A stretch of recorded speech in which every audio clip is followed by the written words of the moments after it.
যোৰহাটৰ চিনামৰা জাতীয় বিদ্যালয়ৰ বিশেষ পদক্ষেপ বিদ্যালয় কৰ্তৃপক্ষই আয়োজন কৰিলে নখোৱা উৎসৱৰ অসমীয়া সমাজ জীৱনৰ পৰা বিলুপ্ত হ'বলৈ ধৰা নখোৱা উৎসৱ আয়োজনেৰে পৰম্পৰা ধৰি ৰখাৰ চেষ্টা বিদ্যালয় কৰ্তৃপক্ষৰ হাঁহে মাহে এসাজ খাই আনন্দিত ছাত্ৰ ছাত্ৰীসকল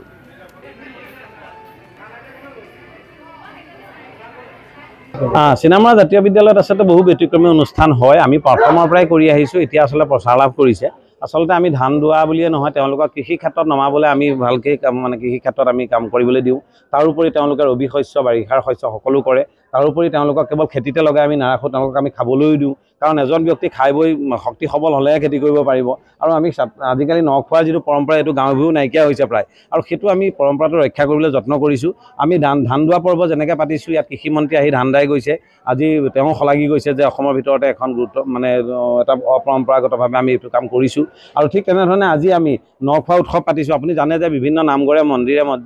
মন্দিৰে আপুনি এই ধৰণৰ মানে বৰভেটিটো নখোৱা উৎসৱ পাতে আজি এখন বিদ্যালয়ত আমি নখোৱা উৎসৱ পাতি আহিছোঁ আগৰ পৰা তো মই ভাবোঁ যে আজি আপোনালোকৰ উপস্থিতিও আমাক যথেষ্ট উৎসাহিত কৰিছে আৰু এই ধৰণে ছাত্ৰ ছাত্ৰীসকলক আমি ইয়াত জড়িত কৰিবলৈ পাই তেওঁলোকৰ ভৱিষ্যত যাতে সুখকৰ হয় তেওঁলোকৰ ভৱিষ্যতে যাতে অসমীয়া কৃষ্টি সংস্কৃতি ঐতিহ্য পৰম্পৰাক যাতে ধাৰক আৰু বাহন কৰি পেলাই তেওঁলোকে যাতে লৈ যাব পাৰে তাৰ কাৰণে আমি কাম কৰিছোঁ